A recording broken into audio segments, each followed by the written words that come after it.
மதுரையிலிருந்து ஒரு டீச்சர் என்னை பார்க்க வந்திருந்தாருங்க. ஒரு 2 வருஷத்துக்கு முன்னால பழக்கூடெல்லாம் கொண்டு வந்து கொடுத்துட்டு போனார். என்னன்னு கேட்டேன். என் தெருவில் ஒரு ரிக்ஷாக்காரர், அவர் உங்களை பார்த்து இந்த பழக்கூட கொடுத்துட்டு வர சொன்னார். அவருக்கு போக்குவரத்துக்கு காசு இல்லை. 500 ரூபா கொடுத்தார். நான் பழக்கூட வாங்கிட்டேன், கொடுத்துட்டேன். போக்குவரத்து என் செலவு. எதுக்குன்னு கேட்டேன்.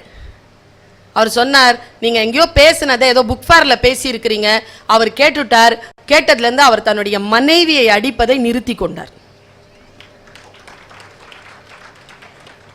எனக்கு ரொம்ப சந்தோஷங்க. அந்த மாதிரி ஒரு ஞானி ஒரு பேச்சை கேட்டு திருந்திட்டாங்க. என்ன பேச்சு அது அப்படின்னு பார்த்தா அவங்க பேச்சு சொன்னாங்க. அது வேற ஒன்றும் பேச்சு இல்லை, அது பெரிய விஷயம் இல்லை. அதை நான் ஒரு இடத்துல சொன்னேன். நான் ஒரு செய்தியை சொன்னேன். ஒருத்தன் ராத்திரியில் படம் பார்த்துட்டு 4 மணிக்கு வீட்டுக்கு போகிறான். 1:30 மணிக்கு போயிருக்கணும். குடிச்சிட்டான். தடுமாறி 3:30 4 மணிக்கு போகிறான். போலீஸ் பிடிச்சிருச்சு. இவ்வளோ நேரத்துக்கு எங்கிருந்து வர? சினிமா பார்த்துட்டு வரேன். டிக்கெட் காட்டு. டிக்கெட் இல்லை. சைக்கிளோடு அப்படியே கொண்டு போய் உட்கார வச்சு மொத்துன்னு மொத்துறாங்க. நீ திருடன் தானேன்னு கேட்டு அடிக்கிறாங்க. இல்லைன்னு காலைல 8 9 மணி வரலாம் அடிச்சு அப்புறமா பாவம் போ அப்படின்ட்டு விட்டாங்க. உடஞ்ச சைக்கிளை உருட்டிக்கிட்டு வீட்டுக்கு போகிறான் இவன்.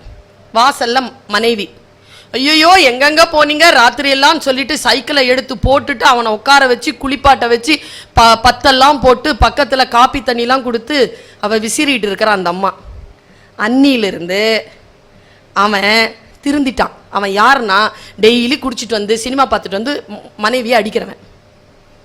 அவன் ஏன் திருந்தினான்னா, காரணமே இல்லாம அடி வாங்கினா எவ்வளவு வலிக்கும்னு அவனுக்கு தெரிஞ்சு போச்சு. இப்படி ஒரு சிறுகதை. நான் இதை படிச்சேனா, அதான் நான் சொன்னேனா, போலீஸ் ஸ்டேஷனுக்கு போவாமலேயே அடி வாங்காமலேயே ஒருத்தர் பொண்டாட்டி அடிக்கிறத நிறுத்திட்டார். அதனால தான் படிக்கணுங்கிறது. அடி வாங்காமலேயே திருந்துனா படி, அடி வாங்கித்தான் திருந்துவேனா படிக்காது.